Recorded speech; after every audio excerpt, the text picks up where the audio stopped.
Welcome to Film Strip and our reviews of the Alien movie franchise. There is an explanation for this. Featuring Nick. Check it out. I am the ultimate badass. And Jay. This is so nuts. Listen to what you're saying. Please note, these episodes will contain spoilers and in-depth discussion of the plots and characters of the films. All content used or discussed in this podcast are the property of their respective owners and used under the Fair Use Act, Section 504c2, Title 17. Welcome to Film Strip. I'm Jay. I'm Nick. And this is our review of Alien 3, starring Sigourney Weaver, Charles S. Dutton, Charles Dance, and Lance Henriksen, directed by David Fincher. Released in 1992 on a budget of $50 million, grossed $159 million worldwide, but should be noted only $55 million of that is domestic. So, Nick, the last two Alien films we've done, we've gotten to a lot of the pre-production stuff, and we're really going to save that on this one until we do, I guess, the second review of this, when we do the Alien 3 Assembly Cut review, because that really goes more with that discussion. But it's interesting to note that it took 6 years and at least as many writers and half as many directors to come up with this. Yeah, I think it took more than the American Constitution to write. Really, it was a committee. That is for sure. And you know what? In the series, and this is what we're talking about here for a moment, in the series, this is the one that you get a lot of mixed reaction from the fan base on. And you're most assuredly the diehard Alien fan of the Continuous Play podcast world. So just briefly, recall when you first saw this and kind of your thoughts on it then, and have they changed through the times? My first experience with Alien 3 would have probably been in second grade. I remember my dad actually taking me there opening weekend to go see this movie. And I just remember how excited I was before this movie came out. I was seeing the trailers. I remember playing Alien 3 in the backyard with my cousin. I mean, we had no idea what the movie was going to be about. We thought it was going to have guns and Marines and be on Earth, because, that's what the trailer was telling us and everything, that right. On Earth, no one's going to hear you scream, or on Earth, everybody's going to hear you scream. So I just remember being so excited, telling my teacher in second grade, it's like, my dad's going to take me to go see Alien 3. And I remember her response, and it was just like a look at like, what the hell's the matter with your father? But yeah, I still remember it. I remember being so excited, sitting there, a little second grade me with the popcorn and the soda, waiting for the movie to start, and then it started. I was the biggest like Space Marine friend. I wanted to go to Space Marine for Halloween. I was like, Hicks was my role model. I wanted to be Hicks, and that when that opening thing happened, and my dad, kind of bent over and he's like, Hicks is dead. And I just remember like, I had a similar experience. Went and saw this one again I think I said before, I saw the second one with my grandmother at the theater. Well, we went to see the third one too, because we'd seen the trailers and thought this was cool. And at this point, I was in high school. And so I feel really old now. But I remember going in there to see this, and again, thinking it's going to be on Earth. But I want to say I had seen a longer trailer, because I knew Ripley's head was shaved, and like that was a big deal. It was on TV, people talking about it. And I remember watching this movie, and both of us walking out of it going, what'd you think? And having this whole discussion about it. And that's really been my reaction to this almost any time I've seen it. And I'll be honest with you, Nick, I've only seen this one through maybe 5 times before watching it for this podcast. I want to watch it twice for this review of it. And I have often wondered why this one just didn't stick with me. I think it's a multitude of things, but it is a different film than where we've been before. It's certainly a departure. Oh, it definitely is. I think just like the biggest departure I noticed at first was the cast of characters. Whereas Alien, you had a crew, you had, Dallas, you had Lambert, you had, Brett, you had Parker, Kane. I can name them, Ash, Ripley. That was the whole crew. And then with the Space Marines, you had Hicks, Drake, Gorman, Apone, Frost. Yeah, I could probably name the whole crew: Burke, Ripley, Newt.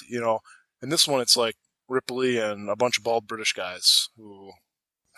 And Charles Dutton. Charles Dutton, and I think Charles Dance, who is probably most well known right now for Game of Thrones, actually. Well, that's funny that you mentioned that. I haven't watched Game of Thrones. You know what I know him from? He was one of the bad guys in Last Action Hero. He had that glass eye that kept changing, and he was Schwarzenegger's alter ego's nemesis in the film. Or I remember him vividly from that. Matter of fact, every time I think I've seen him, he plays a bad guy. That's really all I know him from. He's the intellectual bad guy. Yeah, and honestly, it didn't register with me when I saw like Last Action Hero and some of the other stuff he's done that this was him. It's only coming back to it sometime later did I notice it was. He's kind of like the poor man's Alan Rickman. That's an interesting way of putting it. Yeah, that's probably a good way of saying it. He's definitely a respected actor. He's great, yeah, but he's just, the roles that wouldn't go to Alan Rickman would probably go to him. He would have been, Snape or something with the English accent, and just kind of like, he just always has that evil look to him. Yeah, and Charles Dutton is always playing like somebody's dad. Like to me, and I know him from those kind of roles. Like one of my favorite roles of his was a movie called Menace to Society, where he plays a father of a kid, and he's a teacher, and he's trying to be a mentor to some of these kids in South Central LA. It's a fantastic film. Another day, another review. But I've always liked him in that kind of role and stuff. So I remember him in this, and I guess we'll talk about it as we get to it. But Nick, I suppose you need to give us a plot summary for Alien 3 before we get too much more into this. So please, if you will, sir. Following the events of Aliens, the colonial marine spaceship Sulaco experiences an onboard fire and launches the escape pod containing Ellen Ripley, Newt, Hicks, and the damaged android Bishop. The pod then crashes on Fiorna Fury 161, a foundry facility and prison colony inhabited by all male inmates. After some inmates recover the pod and its passengers, an alien facehugger is seen approaching a prison dog. Ripley is taken in and awakened by Clemens, the prisoner doctor, and she is told she is the only survivor of the crash. Suspicious of what caused the escape pod to jettison and what killed her companions, Ripley requests Clemens perform an autopsy on Newt. She fears that Newt may be carrying an alien embryo in her body. No embryo is found in Newt's body, and Clemens proclaims she simply died in the crash. Meanwhile, Ripley's unusual behavior begins to frustrate the warden. A funeral is performed for Newt and Hicks, in which their bodies are cremated in the facility's enormous furnace. In another section of the facility, the prison dog enters alien labor, and an alien bursts from its body. Soon after, the alien begins to attack members of the colony, killing several. To get answers, Ripley reactivates the damaged android Bishop, which confirms to her that there was an alien on board the Sulaco and it came with them to Fury 161 in the escape pod. She then informs Andrews of her previous encounters with the alien and suggests everyone to work together to hunt it down and kill it despite not having any weapons. Back in the prison infirmary, while talking to Ripley about the situation, Clemens is killed by the alien, but when it's about to attack Ripley, it retreats, sparing her life. She runs to the mess hall and to warn the others, only to see the alien kill the warden. Ripley rallies the inmates and proposes they pour highly flammable toxic waste into the ventilation system to ignite it and flush out the creature. An explosion is caused by the creature's premature intervention, resulting in several more deaths. Using the medical equipment aboard the Sulaco escape pod, Ripley scans herself and discovers the embryo of the alien queen growing inside her. Deducing that the mature alien will not kill her because of the embryo she carries, they form a plan to lure it into the foundry molding facility and drown it in molten lead by trapping it by closing a series of random doors. The bait and chase style plan results in the death of Dylan and all the remaining prisoners except Morse, who pours the lead. The alien is covered in molten metal, but it escapes the mold. It chases after Ripley, into which she then turns on the sprinklers, causing the alien to explode. During the battle with the alien, Weyland-Yutani arrives, including a man named Michael Bishop who looks identical to the Bishop android. They try to persuade Ripley to undergo surgery to remove the queen embryo, saying they will destroy it. Ripley refuses and steps back onto a mobile platform, which Morse positions over the furnace. Bishop and his men then show their true intentions, begging Ripley to let them have the alien. Ripley ignores them and jumps into the facility furnace just as the alien queen bursts from her chest. Morse is taken away by Weyland-Yutani, and Ripley's final speech from the Nostromo plays in the background. End credits. Well, that is certainly a plot. He said in the beginning it took a lot of people to come up with this, and ultimately the way it's credited out is that Vincent Ward, who was at one time the director, is given story credit, And the screenplay is the work of Guyler Hill and a guy named Larry Ferguson, who has written a lot of action films and a number of other things. He's done work on stuff like Hunt for Red October and some of these other things. But it was a hodgepodge of people. I mean, there were a number of ideas that went into this. I think another screenwriter had come up with the prison planet, and another one had the whole idea of the alien dynamic changing. I mean, that's the kind of thing that, I don't know, this story feels so much more choppy and truncated than the other stuff we've had before, which were incredibly straightforward. I mean, the first Alien, Nick, was a haunted house story, basically. That's all it is. The second one was a combat movie. This one, I don't know what the central thesis is. Depressing?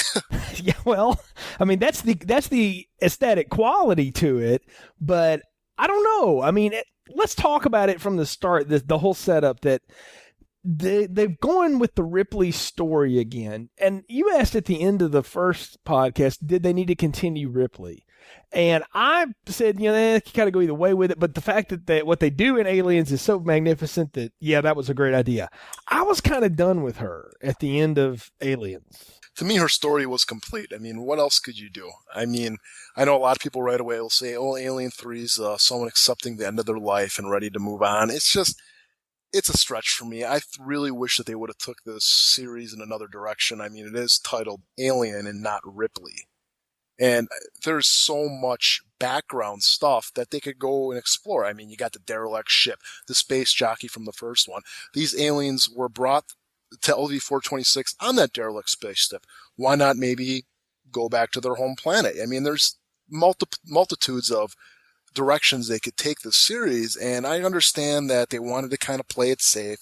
Aliens was a big hit. Ripley was the main character. Let's, keep on bringing her back, or, I can see why Fox wanted to bring her back, but for me, I really wish they would have went in a different direction. Yeah, I mean, I could have seen this going in a lot of other places, and we'll pick that discussion up when we get into the next review in the assembly cut, which is a very different take on this than what we get. But what we've got here is what we've got. So let's talk a little bit about this. First thing right off the bat, the main title sequence. I got to tell you, I like the intercutting. I like the fact that they didn't try to recreate what Alien and Aliens had done with the open space shot and nothing else really happening. You know what I mean? Like there's all kinds of stuff going on. It's real disconcerting, really sets the tone. And I already get a sense that I'm more back in Ridley Scott's world than I am in James Cameron's world. Yeah, I really enjoy him too. I mean, I love the music in this movie. I'm going to compliment it right away. I think the score in this movie it's eerie. I mean, it's almost it's almost got like a religious undertone to the music. Yeah. And it's beautiful. It's really beautiful. It's somber. It's depressing. I mean, it really the way the movie looks and the way that the score is made, or the way the score is scored, I mean, they fit together, I mean, like a puzzle piece. I mean, it's great. And the opening thing with, the alien coming out of this egg, and, you see the crack of the window and you see the blood going down there, all to this music intercut with the credits. I mean, it's an awesome credit sequence. I think a lot of the credit of that not only goes to Fincher, but Elliot Goldenthal, who did the music, which you're totally right to call out. It's fantastic. And Terry Rawlings, who did the editing, and has been a real proponent of this film and everything that happened in the production of it, and really backed up Fincher a lot and some of the complaints he's had about it through the years. But I think that the cutting of things in between and seeing all these images and seeing things I don't want to see. I mean, automatically this movie is putting me in a place I don't want to see because there's something that happens. How the heck did an egg with a face hugger get on board the Sulaco?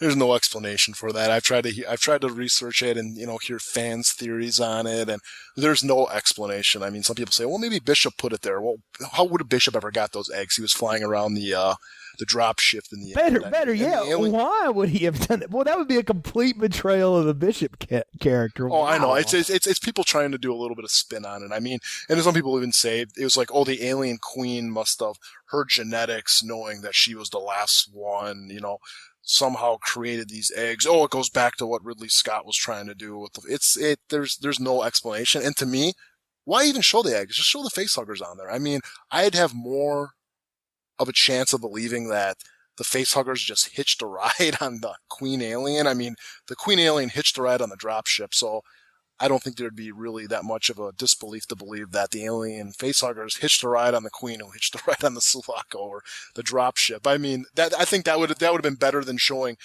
alien eggs. And for me, because, I think I've already said I'm an engineer. That's my trade. I do a lot of architectural stuff. And the thing that's even shocking to me is the alien eggs opening up. The architecture of where the eggs are do not match anything in the Sulaco at all. It looks like it's a completely different architectural style, which is completely jarring to me, because it's like we were in the Sulaco for a good amount of time in Aliens, and now they're showing us something that's supposed to be the Sulaco that looks nothing like it, and it has an egg in it. Yeah, and it just comes out of nowhere, but the whole thing is because you've got to have a reason to get them jettisoned off of the ship that's taking them home. And so, yeah, I guess my way I've always read this is that the escape pods, they run these, the 3 survivors basically down into this holding area, and they just wait for a planet to throw them off on the way by, or maybe it's happenstance that they're just going by one. I don't know. It's not explained at all. Oh man, everything is so much happenstance in this movie. Yeah, there's a lot.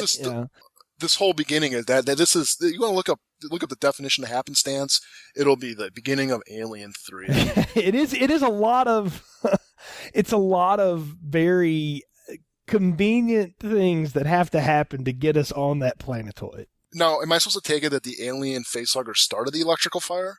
Or did that just happen randomly at the right time? Well, no, there's this part where, like, the alien, when it's cracking through the glass, gets cut, and you see some of its blood drip through something. Like, so I figure, well, it started a fire.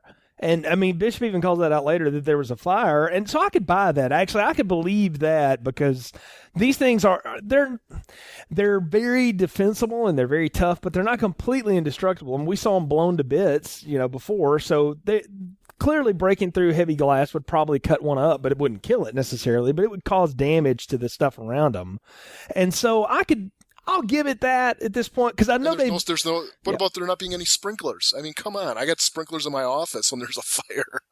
This spaceship doesn't have any sprinklers. Its best course of action is we're going to take everybody here and we're going to throw them out into space. Well, that's another thing. Now, because here's the other question is, when the Sulaco gets back home, what are they going to find? It was only carrying 12 people to begin with. Now nobody's on it.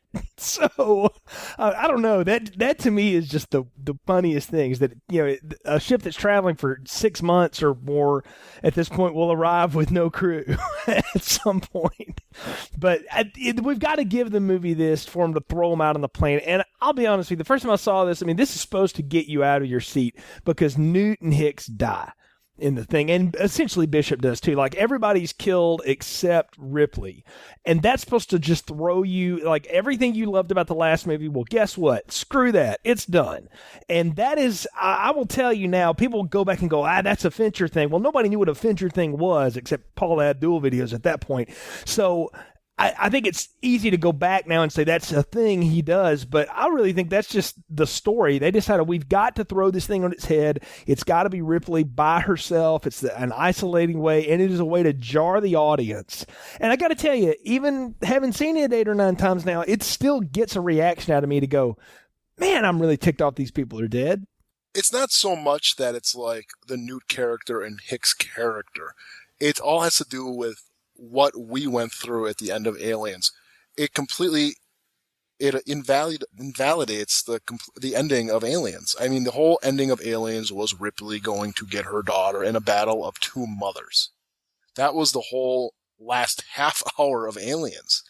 And it's just like, oh yeah, remember that big ride you just went through? Yeah, well, guess what? It didn't mean anything. It didn't mean anything at all. Ripley could have just went and just escaped on her own, and guess what? If she would have done that, it would have just probably been all better for her. It just, to me, it's like, a lot of people, like, bring up Star Wars, as we always do, but a lot of people always complain about Greedo shooting first and how that just ruins the Han Solo character. Well, for me, Alien 3 ruins the entire ending of Aliens. It completely does. And I think it's supposed to. I honestly do. I think it's supposed to throw you off to get you ready for whatever this new ride is going to be. No, but the entire ride is pointless, though. I mean, what are we trying to learn here? That Ripley's life is over, and we're going to watch this woman walk around all depressed, all, moping and stuff, that she lost her, her surrogate daughter now, and her life's over. I mean, to me, that's not what these movies are about. I mean, well, let's talk about that for a minute, okay? Because her reaction to this news seems really genuine, that when the doctor's waking her up and all this stuff, but she also gets over it kind of fast. Like, she cries a little bit and cries for like 2 seconds at the crash site, but then it's all about, she sees the alien blood stain and she's like, oh damn, we got to go to work again. And that to me feels, again, I feel like all this is just sort of chopped together. It's like 3 different stories going at the same time. And here's another thing, and this happens too at the whole, when she's being rescued or whatever, the dog is barking and then that little facehugger starts crawling up over the side. And unlike the first 2 movies where most things were done very subtly, even the combat action movie had a lot of subtlety to it. This one is very deliberate. Like the deaths are really gory, and the Newton Hicks are really grotesque looking, and even Bishop is just torn to shreds. And that milk's all over him, and Ripley looks terrible, and everything's dirty, and it's so deliberate, and it's so much like punching you in the face with like, see how much this sucks, and I'm going, yeah, it kind of does. No, definitely. I mean, even like the alien attacking the dog, it's like, okay, we just so happen we're just going to put a random dog on here right away because, obviously they wouldn't, if a person got the facehugger on it, they would find it, and then, Ripley would kill it right away. So they got to do something convenient with it being a dog. Yeah, the thing no one would miss. Yeah, the thing no one would miss, and that's that's a whole other set of problems. But it's a plot device. I mean, and then of course you got the facehugger acting the way it's never acted before. I've never seen a facehugger act timid before, but boy, that thing was timid around the dog. I mean, it was like, oh yeah, there's people all around it, but it never attacked them. It attacked the dog. I mean, the facehugger would attack the first thing it comes across. Well, the facehugger is stalking for the first time. We've never seen that happen at all. We've seen the egg open up, it goes don't, and then it flies out. And that's all we've ever seen. We've never seen one of these things deliberately do anything. And then the 2 you got turned loose on Newt and Ripley, they were just running toward them. They weren't like sneaking around the corner. I mean, that to me again feels like it's so deliberate, and there's no subtlety to it. And that is changing the whole dynamic for me. And then you compound it with this whole prison colony bit, and it's all men, and they're all woman killer people, and they've taken a vow of celibacy. So pretty much, I mean, Ripley calls it out later. It's like all these prisoners who found God at the end of space, You got that going, and that's never explained. So much of this stuff is just, we're just supposed to take it because it's supposed to punch us in the gut. I was going to say, yeah, it was like the whole, the God aspect, and these guys, being really devout Christians and everything. I mean, it's a stereotype that you see in every prison movie, that there's a group of people in this prison, and they all found God. They all, start studying the Bible and everything like that. And it's just, I don't know, the whole movie, the whole beginning of the movie, I mean, after the spectacular opening credits, it's not good. I mean, yeah, it's really, again, it feels choppy. And that's the problem, is that none of this stuff is getting explained. It's just getting thrown in our face. And to me, I'm going to bring up this a lot in this podcast, is Alien and Aliens. I mean, you got Alien, like we're saying, it's the haunted house movie. Aliens is, the action combat movie. This movie basically to me is like a slasher movie. Oh, I'm so glad you called that out. I'm going to call out multiple instances later on where the alien becomes a slasher, and we're going to talk about that. I'm glad you said that. Yeah. It's a complete slasher movie, because you look at any, like the Friday the 13th movies, or the Freddy movies, or Halloween or something. A lot of them like to acknowledge the movie that came before, but what do they do in the first 15 minutes? They go and they kill all the characters from that movie right away, or they ignore them, or they write them out. And that's exactly what they did here. It's like, oh yeah, you remember the people that survived the last movie? Guess what? They're dead already. Well, that happened. I'm glad you called it Halloween, because I had feelings. I'm a big Halloween fan, so I had feelings of Halloween 4 and 5 watching this. And I think those are things I've always connected with this movie, at least in its premise, is that everything I loved about the end of Halloween 2, we had to wipe away at the beginning of Halloween 4. And what I was able to at least buy into and go into with that movie carrying over to 5 got whacked in the first 15 minutes too, and then we have to go on this ride with these other people I don't know anything about and don't care anything about. And you mentioned it too in the even in the plot summary we were talking offline. We could name all the characters from the other 2 movies easily. It doesn't take much to do that. I couldn't tell you half of these people's name, and it's not because they're British. I don't care about that. It's that none of them are distinguishable from one another, and none of them get any time to do it except Charles Dutton and the doctor played by Dance. They're the only ones that you really remember. The warden's cool until he gets killed and you never see him again. There's nothing here to emotionally invest in. And that's because none of the characters get to emote for more than 8 seconds. Ripley is sad that Newt's dead until she sees the acid burn on the tube, and then she's like into full warrior mode again. And that just seems so false. It's, like I said, with all the emotion at the end of Aliens, I mean, again, being a father myself, if my kid was dead again, I mean, come on, how much shit this woman's got to go through. But it's like, you think she'd be depressed. I mean, there's an alien here. I think my opinion would be like, I don't really care. Whatever, man. Come and freaking kill me. I'm done. I'm done fighting this thing. Yeah. Every time I fight you and beat you, somehow you come back and screw up my life. So you know what? I'm done. That would be my attitude. I'm in a prison full of rapists and murderers. Go to town on these people. These are the scum of the earth, man. There's a reason they're out here. Kill them. Kill them all. Kill us all. And that's the thing. We don't learn enough about these people to invest in them at all. What we're waiting on is something to happen. And we get a moment here, and again, it's something to put us off. The gruesome details on the deaths coming so cold from the doctor, and then the whole autopsy scene, that still gets to me, man. The whole sound of the chest crack and all of that. I mean, it seems so unnecessarily gory, and I know they cut it down quite a bit for this, and from what I understand, there's a cut of it out there that will never see the light of day that is so gruesome there's no way you could ever show it to an audience. It's beyond Human Centipede 2 kind of level of stuff. And like watching a TLC with one of their surgery shows. Yeah, I mean, but I thought, I understand, I get the whole idea of she must have an autopsy done. Okay, I didn't need all the Foley work and all the other going with it. Like, that is clearly just there to shock and put me in a sense of unease. And that's the wrong thing to do when I don't have anything else to fall back on, because I don't like any of these people. I don't even like the way Ripley's acting in this movie. Well, that's the whole thing is, after the autopsy scene, and I know exactly the sound you're talking about when they cut open her chest bone, that thing where they rip it into the middle, I would hear that that tear, like it's tearing like it's tearing denim almost, like you take a knife to like denim, just how that would sound if you're ripping it then. At this point, it's like, for me, I was like, I'm not invested in anything anymore. I don't care. I mean, I'm acting the way Ripley should act, because at this point, it's like, I don't care. You just killed Hicks, who the guy I liked a lot from Aliens. You killed Newt, who I was completely invested in the last part of Aliens.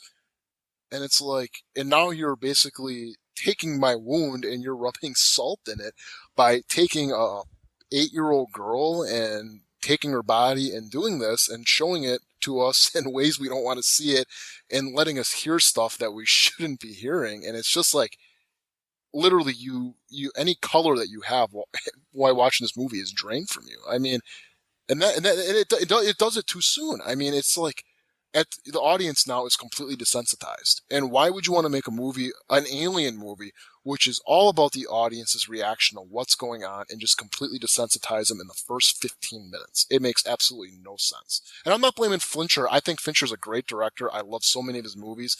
I blame the script. The script is just, it's terrible. And it should be noted at this point, David Fincher directed 2/3 of this without even really having a script. I mean, it was just a lot of, we'd get pages and he would have to make rewrites, and they were just really making it up on the spot in a lot of ways. And I feel like so much of this beginning is just what they could salvage, because what happens next is actually one of the most poignant points in the film, and it works. It's a great juxtaposition. They're going to bury Newt and Hicks. They're going to burn their bodies up in the furnace, and while that is happening, this dog is giving birth to the new alien that's going to come about. And the whole dog's chest burster is really gross. There's fluid, and it's meant to be really gross, but the way that all plays against each other, and then you get Dutton's preaching in there too, it works. Like, I actually like this, and I kind of started to realize now I'm in something new. I'm in Ridley's environment with Cameron's pacing, but Fincher is providing this unsettling, unnerving twist on it. And this particular scene I actually like. I absolutely love this scene too. I mean, this is the credits and then this. I mean, it's something with the way Fincher is like kind of cuts back and forth between like just like something that's, it's the eulogy is beautiful. I mean, it's the whole scene. I mean, it's literally moving what you're seeing because, I mean, you're taking again two characters that you know very well and you're saying goodbye to them. And then you're seeing something completely horrific with the dog giving birth to this alien. And I'm going to, echo your sentiments too, that it's absolutely brutal. And the thing that gets me is when you see the alien, like actually going boom, boom, boom, you can see it just like trying to force its way out. I mean, it's not just one or two thumps it's doing. You see it like almost like it's a punching bag inside of it. It's trying to get out of this dog, and then the dog just bursts open. It looks like chili that's coming out of this dog. It is so gross and horrific, and yet there's something so beautiful going on at the same time, and that's completely Fincher. I mean, I have no doubt in my mind that any other director, those would have been two completely separate scenes, that it would have been the eulogy and then the dog giving birth. They would have never cut those together, so I got to give him, credit on that. It's a great scene in a shitty movie. Again, put together by a great editor in Rawlings, and Goldenthal's score is this. It's like a hymn. It's almost like a funeral dirge going underneath, a requiem, if you will, Nick. And I'm not yet. And I'm really digging it too. And this is the other thing I noticed: the alien is bigger when it comes out of the dog, and it's different. It's on all fours, and that's really the thing we get here, is that the alien will adapt to whatever it attaches to. That it becomes part of whatever that is. And I kind of like that whole parasitic,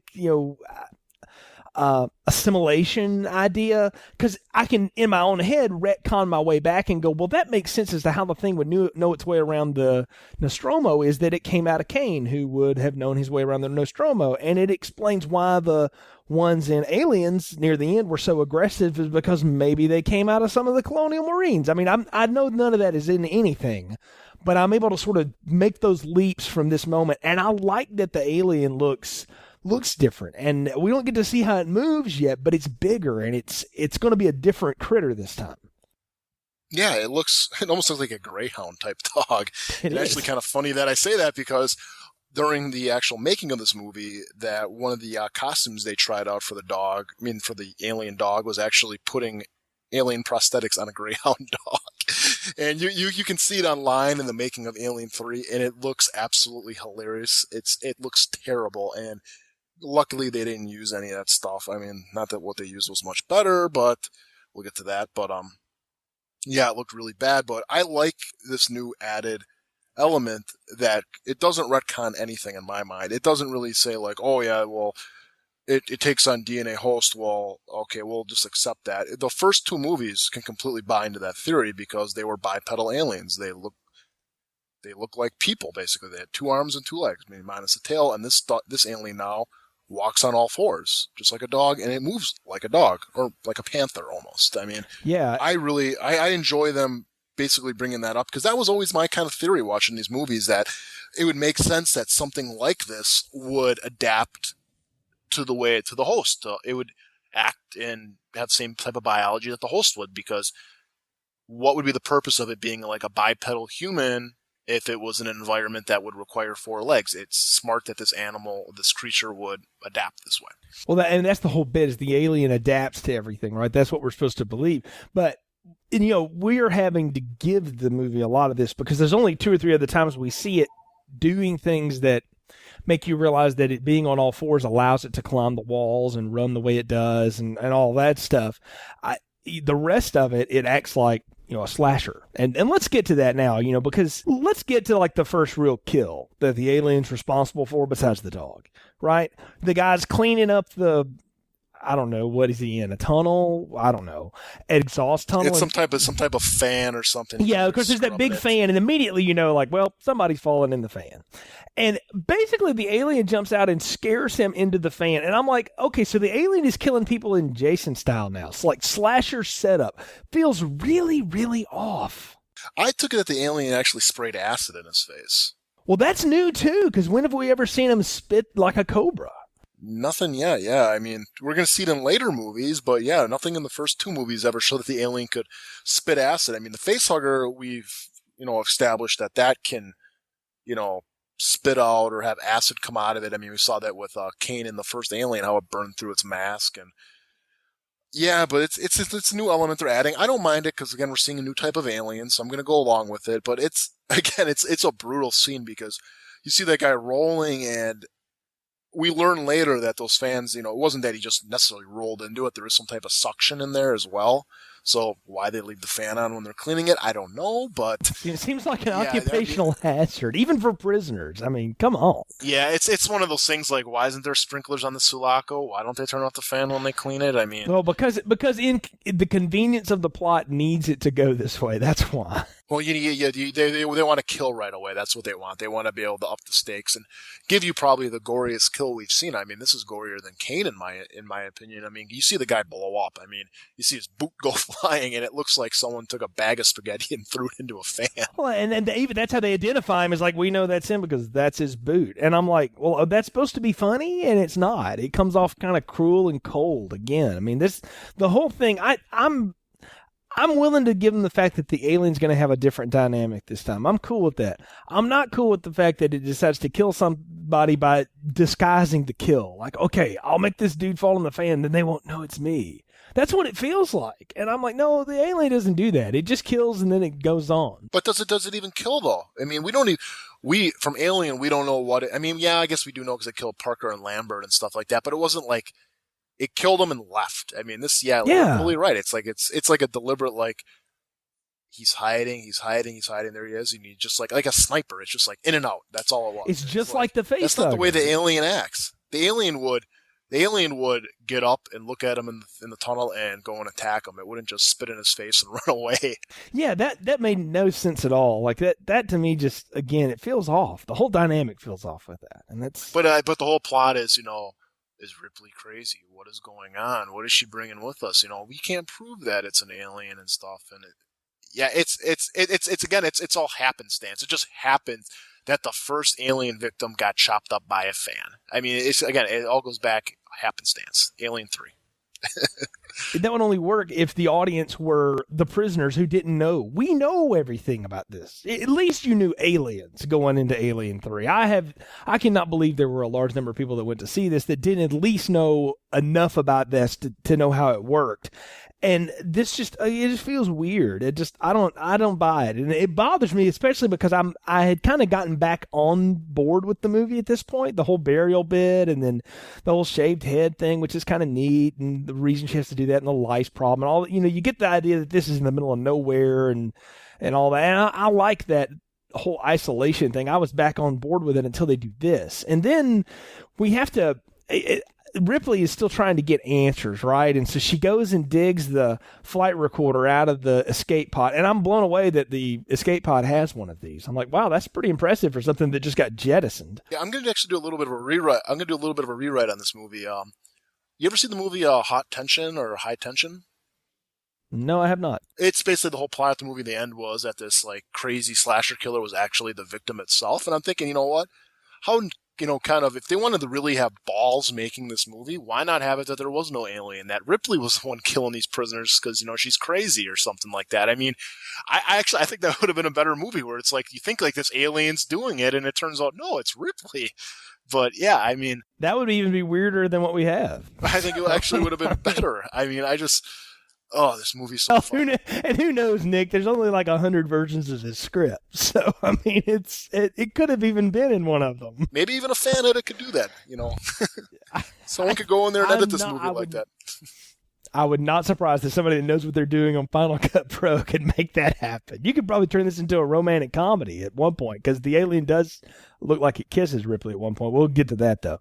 I got to say though, the next thing that happens is Ripley's got to go dig what's left of Bishop up out of the trash heap. And we've already set up that these guys are women killer rapists, a lot of them, and that they haven't been around a woman in years, and this is going to totally screw up their whole dynamic, and they're going to be tinted and all this. And I hate the fact that they have to pay that off. They feel like, okay, we've got to have a group of them try to attack her and rape her so that Charles Dutton can come in and whip their butt and, be the knight in shining armor who is also a real dark person but has just learned to control his demons or whatever. Like, it was much better tension when you just felt like this could happen. Like if everybody was just staring at her and she was able to walk out of there and they just sort of walked by her and kind of closed in, then let her go, that keeps that thread alive. But when they attack, nothing's going to happen to her because, one, we're not even halfway through the movie yet, and two, there's no way they're going to do that because Ripley's the only thing left we have to hold on to. We haven't even introduced the names of half of these people, so she's not going to die from that.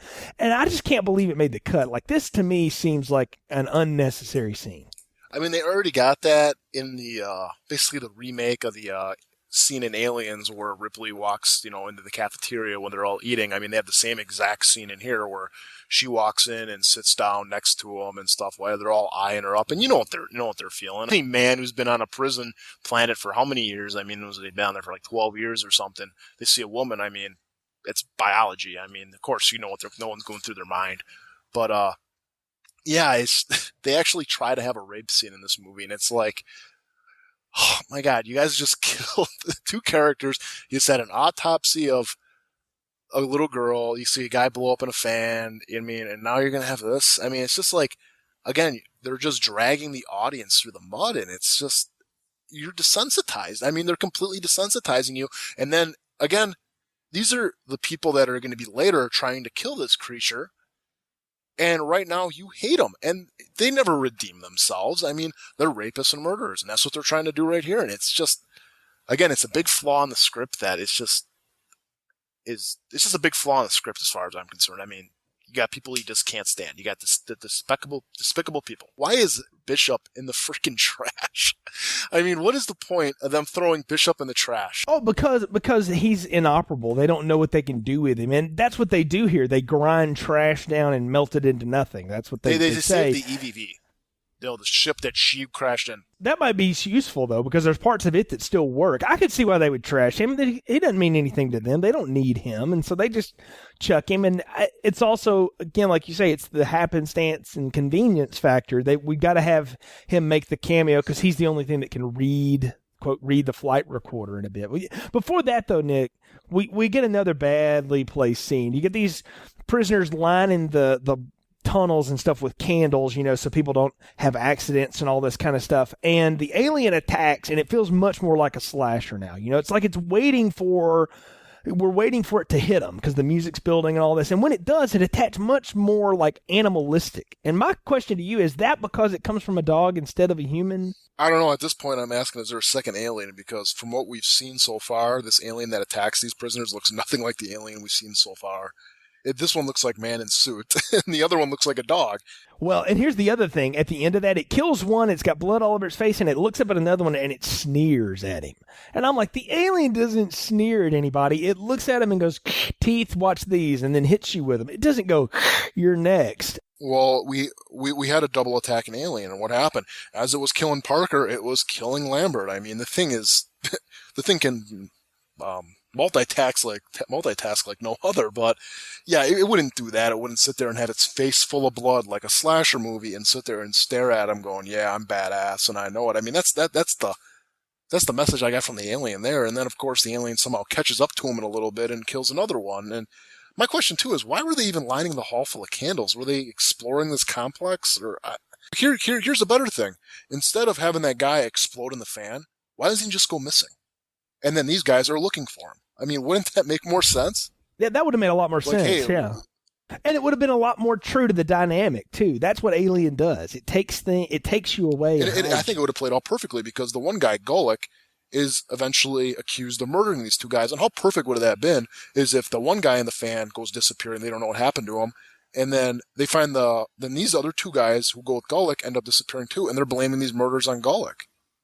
The whole time they're like, no, he killed that guy in the fan. He killed these two guys, and it's got to be him. Yeah, I love that it's the raving psycho that's seen it and can't describe it, and nobody can get him to calm down long enough to. It's only Ripley who overhears. Yeah, and he doesn't even describe it as an alien. He says it's a dragon, and it would probably make him like, this guy's insane. Exactly, and all that is, this is essentially this attack in the tunnel is happening while Ripley's got Bishop hooked up to the flight recorder, and he's there to drop exposition. Good thing a random plug in the ear works, right? Yeah, and that she knows how to do that. Again, it's all done for just to be gross. I mean, even this whole part with Bishop. I mean, she shoves stuff in his ears and stuff, and it's like, again, it's just like there's a difference between Alien and Aliens. I mean, Alien and Aliens had gross scenes, but they service the plot. This just seems like everything here is just gross for gross sakes. It's just, hey, we're gonna mess around with you, make you squeamish, make you desensitized because we want to.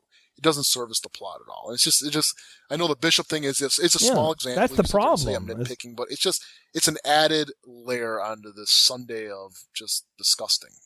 Well, it is a Sunday of disgusting, and that's the whole. But he drops some important information here that I want to talk about for a second. He tells her the company knows. The computer logs everything, sends it back. So that, goes totally to what your theories have been, is that the company's always known. So, but here's the thing that I don't get. She says, was there an alien on board the Sulaco? Because she's trying to figure out what caused the fire, right? And he goes, yes, it was with us all the way. And I'm like, huh? What? And that isn't. And then, he doesn't explain that. She just goes, uh-huh. And he's like, will you kill me, please? And she's like, sure. And he has a last breath, and that's weird because it wouldn't do that. It would just turn off. But I don't get all that. That to me seemed like we were trying to set up the company again, but we didn't really want to explain anything. I'm like, at this point, the company should no longer be a mystery. Their motives should no longer be in the shadows. We should know exactly what they want, and we already know. Burke told us. Just go with that. Why are we still trying to pull the wool over what their intentions are?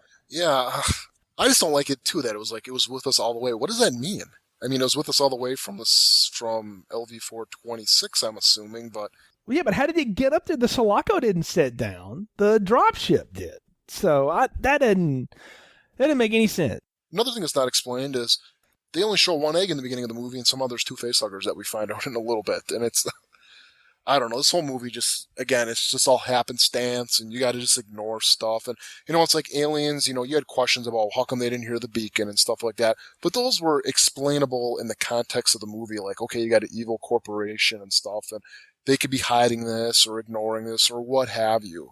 But this is just like, you gotta accept a lot of stupidity in this movie to make it work. And this movie has gone so choppy so far, and now it's about to hit the gas, because Ripley basically confides in this doctor and has befriended him, and she sleeps with him, and so whatever. And so he gets up and he's going to mix her up some drugs and make her feel better. And then we see the alien, come in from out of nowhere behind the curtain at the hospital or in the medical ward. And again, that's a good surprise because I didn't expect him to get it, at least not that quickly, but it's another slasher style and again it's killing him. We never saw an alien kill anybody in the first two movies besides Parker and Lambert at the end. That was the only two people we killed, and so far now it's killing people just for the fact of killing them. It's not eating them, it's not transforming them into eggs or anything, it's just killing them like Jason. Well, see, and that's the thing. I can accept that it probably killed some of the ones it ran into, especially in Aliens. But even if I didn't, I've never seen it just attack with purpose. It kills the doctor, but it leaves Golic in his straitjacket alone, and of course it comes up on Ripley and kind of sniffs her and runs away. And that's supposed to give us this clue that something's up with Ripley, And it doesn't take long to figure out what that might be. Right, but I just, that didn't make any sense. The alien doesn't sneak away. It would have killed, if it didn't want to kill Ripley for whatever reason, it would have killed the doctor, killed the prisoner, ran out, and in its way that it's been doing, Ripley would have been set up as now the double murderer. Mm-hmm. Right? It's, okay, you must have killed everybody, and that would have made no sense either, but it's not even playing by its own rules in the same movie. That's the thing is, again, this feels like something that, we wrote this new scene, sounds great. And then they're like, well, how does that really match the other one? It doesn't matter. Well, how about another little rewrite here? Ripley leaves and she comes back and Clemens is dead. He's dead. The alien kills it, and again, we don't know if there's an alien. Ripley doesn't know if there's an alien. She thinks there's one. The prisoners don't believe her, and now they blame Golic again. Somehow it's like, Golic, you must have killed it or something. And yeah, but the whole point, the thing that pisses me off even right now is The alien in the first one, you can make a case that it was self-defense. I mean, the people were looking for the alien in the first Alien. In Aliens, it was about procreating. It was taken. I'm sure it probably killed a lot of the Marines, but it probably was killing the Marines because the Marines were an immediate threat to that alien's well-being right away. That, okay, this guy's got a gun. I'm going to kill this person because it's a threat. That person doesn't have a gun. I'm going to bring him back to the nest. This one's just going around randomly killing again, and then what happens then? Ripley goes running back to the mess hall to go meet with everybody, and the alien must have followed her. And then it kills the warden. Yeah, in the roof. Yeah, and so now nobody's in charge, and there's no weapons, and there's this whole bit where they talk about it's a wide open space, there's no technology, and she's just like, yep. I mean, it's something that's in Aliens. Okay, we got to kill the leader right away. We got to kill the leader. Kill Dallas. An hour and some minutes in, they kill Apone, and now they got to kill the warden. But you're never invested in the warden like you are even with like Apone. It's like you don't like the warden. There's been that repeated theme, and it does feel like they're just trying to hit that beat again. This is the part where everybody has to turn to Ripley, and Ripley's got to take charge. And I love, while she's walking around going, okay, well, let's trap it in the big vat, because that sounds like a good idea. And she drops a line in here, though, Nick. It's like, the lion sticks close to the zebras. And I'm like, I've never seen the alien as a hunter before. That's different. But clearly that's what it's doing here, is it's hunting these people down. But for what reason, what motivation? The alien's never gone on the attack until it was attacked. The aliens that attacked in Aliens at the end were going in because they had been attacked multiple times. They had, that was their complex, basically. The Marines were the interlopers. So that just doesn't make any sense that now this alien is stalking them like Jason. Yeah. The next big thing that happens, though, is Ripley's nose bleeding and she feels sick, so she goes to the escape pod, and it's got a medical scanner on it, of course, because all of them do, right? And she starts doing this full X-ray body scan of herself, and with the help of the what's his name, Aaron, the warden's assistant, who's alive, who everybody thinks is an idiot. Yeah, and as she's scanning her chest, of course, they come across something, and she looks at it on the freeze, and she immediately knows. Not only is it an alien embryo, Nick, it's a queen. How does she know that? Because the script tells her so. I don't know. This is the most happenstance thing of all of it. I'm like, it should just be an alien. Why do you're so special? It has to be the queen. And she must have been pregnant while she was on the Sulaco. It's not even playing by the rules anymore, because now she's been pregnant, for how long with the alien, and the alien dog was conceived and birthed in a fraction of the time. And I know the spin's gonna be, well, it's an alien queen, it must take more time to develop. Please, come on. Here's the thing, we don't have anything on here telling us how much time is passing. That's another thing missing in this film and in this script. In Alien, you knew how much time was passing. It was basically 24 hours. It was going by. In Aliens, it was what, a day and a half once they got to LV-426 at the most. It's less than hours or something. Yeah, more than like 12 hours. Yeah, it's like 16 or 17 hours because the thing blows up. So there's nothing that's the ticking clock here except now this. So we know at some point Ripley's going to give birth to this thing. So that becomes the ticking clock, but it's 2/3 of the way through the movie. That should have happened if they wanted to do this. And I'm actually okay that they wanted to, if they're going to do all of this to begin with, that they want to impregnate her with one, that needed to happen in the first bit. And that for nobody there to be able to know what it is, and she's trying to convince them how dangerous it is and nobody will kill her and all that stuff. Now they're playing all that here at the end. And while those are some interesting scenes, because what she does next is she goes hunting the thing in the basement, and I don't know what she's expecting to do. And then she goes to Charles Dutton and asks him to kill her, and he won't do it because he wants her to help him kill the one that's loose, and then he'll take her out.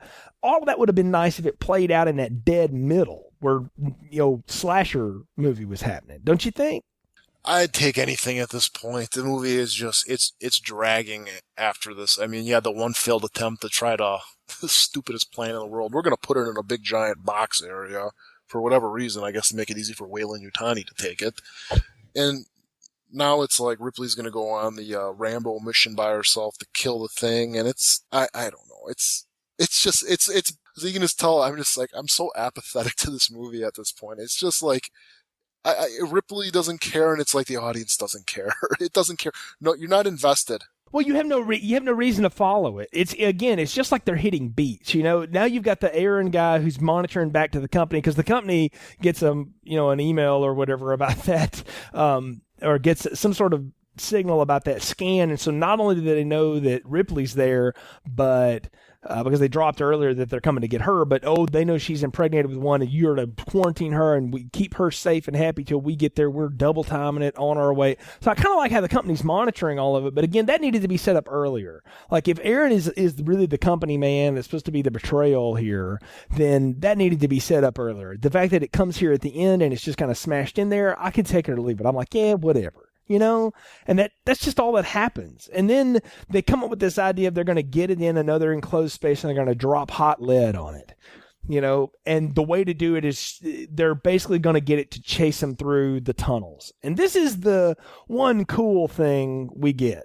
David Worley and Peter Robinson, the camera operators here, came up with this idea, from what I've read and seen, Nick, where they could kind of spin the Steadicam around, and it gave this perspective of the alien kind of crawling around the walls. And now that I did like. Yeah, it was okay. I mean, but then you got to mix it in with the really bad CGI. Oh my God, is the CGI bad in this movie? I mean, I know it's 92 or 91, but it's oh, the CGI is bad. Well, you say the CGI is bad. In 91, don't forget, Terminator 2 came out, and that movie still looks amazing. This was done fast and clearly in a hurry. It shouldn't have been. This is a tentpole franchise. They just did Die Hard 2, which I don't think really did that well. So they were kind of hoping that this was going to be they wanted this to be the huge, big blockbuster. They wanted that, but the way they made it, I mean, they didn't put the money behind this movie. They didn't put the post-production, pre-production, production behind this movie. And the script is just bad. And it's just, everything. I mean, I understand what you're saying. It's kind of cool with the alien vision. The alien vision doesn't make any sense to me. I mean, okay, it's season red. Well, we've never seen that before. And since the alien's going to be a slasher, it might as well have the Jason Michael Myers whole bent to it, because it's already done the Freddy smile. I think it was kind of cool, though, that you never really understood how the alien sees. I mean, the thing doesn't have any eyes, but apparently it does, or I don't know. I still wish that was kind of a secret, because it's like, I could see that Ripley was pregnant. Okay, well, that's kind of cool. By the third installment in any franchise, you've got to explain some more. You have to pull some of the curtains back on the killing thing, or else it's so much of an enigma that it's stereotypical for being an enigma. I'm okay with them giving it a little bit of a different dynamic to give us that vision, something. I would have liked more of this. This is something we hadn't talked about. The alien's not in this movie very much at all. Like, it's very little it pops in and out and then it's gone. It's more about the alien in Ripley's chest that we get hung up on in the last third of this movie, right? Because that's all this chase in the sewers, it is a slasher movie. All this chase in the tunnels and stuff to the lead vat is next to the company arriving, and these people coming in, and you see the guy that's he looks like Bishop in the shadows walking in the door, right? So it's like this race against time, and I don't know what they're racing against. What are they going to do if they get there and they get the thing? What gives us any idea that they know how to control it any better? I think that would have been the best part of the movie if they would have had that. I mean, you see the company coming in, and I guess they're using the Sulaco now, because you see it again. You see the Sulaco from Aliens arriving on the planet, and it's kind of like, I thought that was the Space Marine ship, so they went and landed in the Space Marine ship, and they're taking that, or there's two of them, or that was a Space Marine ship. It's not a Weyland-Yutani ship, or I don't know. I mean, there's so many questions I have going through this, and that's one of the things also I don't get is, yeah, these prisoners are assholes. They're rapists, murderers. They're scum of the earth. Why are they helping Ripley? I mean, these people are killers. Why do they care? Why do they care? Why are they going to risk their life? Here's why. Ripley, and this is part of good exposition. This is actually the better part of the script in terms of dialogue. Ripley does this whole bit to him about, you can either sit out here and die as a bunch of prisoners who found God at the end of space, or you can do something, you'll go down swinging. And then Dylan, Dutton's character, basically says the same thing. It's like, we all know what we are, and we're, worthless and whatever, but we all took an oath, and we're going to change, and, we're going down, I'm going down after that thing, and, we're all going to go after it, and it's not going to take me without a fight. And I kind of like the fact that they do rally. It's not so much about like we give a rip about what happens to Ripley, the prisoners don't. It's more about, well, we're not going to let this thing just wipe us clean just because nobody cares about us out here. We care about us, and we're going to take care of it. And I bought that. I was fine with that because I needed something to make me get involved with all these people that are getting whacked in the tunnels in a minute, because otherwise I don't care about any of them. Right? Because everybody gets killed. Like, everybody gets killed by the alien at some point, right? Except Ripley and the one kind of mousy guy, Morse, at the end, because he's up there operating the lead, right? So that's the only reason I had to care about any of these people before we got to the point where it's her and Dutton and the alien in the last, tunnel. But the thing, though, is the 800-pound gorilla in the room is, how is Weyland-Yutani even going to catch this thing? What are they going to do with the thing when they get there? Okay, I understand what they can do with Ripley. They can take it out, but they're not going to be able to catch the thing. Ripley knows it. She was at a planet with space marines, with these guys who are heavily armed. She sees that these things are not, you're not going to be able to catch it. What are they going to have? What are they going to have? Like a rope? Are they going to throw it around this thing? Are they going to catch it in a cage? How are they? She know, and I think it would have been funny if Ripley would have said, you know what? You want this thing? Go freaking get it. And this thing just tears them apart. And that's the part that I kind of wish this movie would have went into. And I understand what you're saying with the prisoners, but if I was the prisoners too, I would have been like, yeah, let's wait till the guns get here and stuff like that. She's like sitting there saying, well, Weyland-Yutani is going to kill you just for seeing it. How does she know that? No, she's got reason to believe that. She already knew Burke would have killed everybody else on the Sulaco if he had gotten embryos in Newton her to get back through quarantine. So I could believe that. It sacrificed her whole crew and basically disavowed what happened to them. I could get that she would make that leap. But we fast forward to the end, they don't do that, though. They keep Morse then they leave. Killed him. And I think actually they may, for scientific purposes, maybe want to keep the prisoners and say, what did you see? What do you know of this thing? I mean, and what are they going to do then? Well, let's just leave them on the prison planet then. Thanks for your information. Good luck, I was saying, they get there, though, and maybe they're not there to get the alien because they're all armed with guns. Maybe they're just going to shoot it. They're there to get Ripley and try to get the thing out of her. Now, they'll kill her doing it. They don't care. But that's what they're there for. We all know that. I just wanted to kind of bring up something that happened with the chase scene to kind of go dwell back on that. But during the chase scene, did you have any idea where they were? I mean, you understood that they were trying to trap this thing in the lead bay, but the thing that I had a problem with is you had really no idea what was going on. You just knew it was chaos. And the thing that I really liked in the first Alien and Aliens, you had those motion detectors. I mean, even when Dallas was in those in the air vents, you kind of knew where he was and what was going on. And it just seemed like a very big missed opportunity that they could have done something so similar to that. Where it could have been, Ripley watching, the thing on like a motion detector type thing in these tunnels and trying to get the prisoners to lead it down certain ways and then shutting doors behind it. Because at no time do we understand where the alien is in correlation to where it needs to be. And that's just kind of one of the problems I have. Because it just seems like they're just aimlessly running around there, shutting doors. And it's kind of like, you guys are just going to hope that it gets in there or what? Because there doesn't seem to be a method to their madness. And that was kind of the part I had a problem with. There's a method and it's poorly explained. And she did it with that whole, the lion sticks close to the zebras, and then that whole conversation about how nothing really works out here is that we're supposed to be, wouldn't it be great if we had all this stuff? But even out here, we don't have any of that. So it's going to have to be old school. And I thought, does this mean like Ripley's going to take a bow and arrow after the thing now or something? I mean, that would have been medieval. I don't know. I'm with you. We needed something to give me. I didn't have a layout of the place. I didn't know how everything was. I just was told how big it was. But it doesn't really look very big. It looks like about 6 rooms that we've seen, right? It doesn't really seem that impressive. And it's like they keep running up and down the same hall. And maybe they were. I don't know. But it looks like that. The set doesn't look that impressive. And that's odd because the sets on these movies have been phenomenal in the first 2. And this one, I don't know. It just doesn't really work all together. But it's all to the point of getting it in that mold, right? Because as you said before, everybody gets killed. Everybody's going to get killed till it's just her and Dylan. And Dylan basically decides, I'm staying behind to fight it. You get up top and drop the lead on it. And he has that whole toe-to-toe with the alien, which is sort of a callback to Parker's death, I think. Is that what they're trying to go for? Because that's what I read it as. Oh, definitely. That's a complete callback to Alien with him, having the standoff and trying to save the female. And I actually think it was kind of a cool little thing when you see the alien try to climb that wall.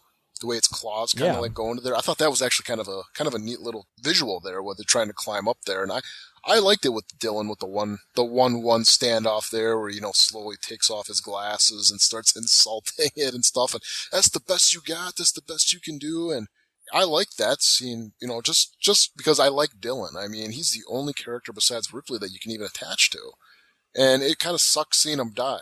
And I think he kind of went for this too. And I appreciated the fact that he just dove head first into this thing. And I felt like he was a character that got cut off a lot. I felt like they could have given us more of him and less of all these other nameless kills, but whatever. We needed the body count, right? But how do you like how they kill it? They throw it in the lead, or they throw the lead on it. It jumps out of the lead, and then Ripley hits the sprinklers because Morse tells her it's so hot. If you hit it with the cold water, it'll break it in half, or it'll break it up. And what did you think of that whole kill on the alien? Nah. I don't know the whole physics behind the whole thing. I mean, I know that if you, in chemistry class, anytime I'd heat up a beaker and pour water on it, it'd piss off my instructor because she wouldn't like me blowing up the beaker tubes. But we've seen this thing go into the vacuum of space and not die. We've seen this thing go into a jet engine and not die. I just don't know. I mean, I understand what they're going for here, but to me, it kind of goes against what we've seen with the alien, that it's the ultimate survivalist. It's the ultimate adapter. And just so happens there's some random sprinklers up there. Well, it is happenstance again, and I'm glad that she's able to get all that accomplished in the 8 seconds she has to do it. They should have set that up a little better, but I'm okay with that's how they want to kill it because I know what's coming. I know we're going to get a fourth act, or there's going to be a tag on at the end of this that I need. Can I do a little rewrite here? Go for it. What if the alien gets out and it's pissed off at Ripley? It doesn't care anymore, and it's about to kill her. Company comes in, shoots it down. I would have bought that. That would have worked. I could have gone with that, actually. I'm surprised they don't. They get there like right after this all goes down. So that I'm with you. They should have been one step ahead. Because then all suddenly now we get the fourth act after the alien dies. And just imagine if the company would have killed it. Now you're going to add that much more of a dilemma to Ripley. And actually, one of the things I always remembered wanting to do a little rewrite, if we're going to kind of take it back to, Newt being killed, I always saw kind of a little cool thing they could have done with Alien 3. If they wanted to do this plot, was not kill off Newt and Hicks. Or maybe, whatever. Maybe just had that, they were all shot out of the spaceship and somehow Ripley landed. Or maybe just Ripley just got evacuated out. Who knows? But then in the end, they have to have Newt come back and then beg Ripley to go with the company and be like, please don't leave me. Let them take it out and stuff, and Ripley, denies her and then does what she does at the end of the movie. I mean, there's so many different ways that could have made this ending so much more powerful than what it was. And that's kind of the point I'm trying to make. That would have been very interesting, because what happens is the bishop comes in, and is he real or is that another android? Never was clear to me, by the way, on that. Well, it depends on what movie we're talking about. Since we're talking about the theatrical cut, his name in the credits is Bishop 2. Okay, so he in the theatrical cut, he is an android. That's what we're going to stick with for this one then. So that makes sense, because him getting clocked over the head with that wrench by Aaron before they shoot him down in his last moment of or his only moment of, I guess, purity or whatever, or moment of redemption there, it would have killed a person. Why did he attack him? Well, because I think he saw them for what they were, too. And Bishop is sitting there saying, we'll take it out of you. You're going to be okay. And then Ripley's like, yeah, BS, and even Aaron is like, yeah, no, and then clocks him. And then once she's getting closer to the molten lead, Bishop is like, just think how much we could learn from it. Like, he's already admitting, like, yeah, I was just lying to you. So that's why he hit him. I mean, that's the bit. But he earlier in the movie said that he had a wife and kid that he was going home to when they come, that he was actually next to scheduled to leave this facility because they were slowly taking these prisoners off of there. And he wasn't he was a facility guy. He wasn't even a prisoner, actually. He was a facility No, he was a guy. company man. But what, maybe he came to the realization that she's right. They're never going to let us live knowing what we know.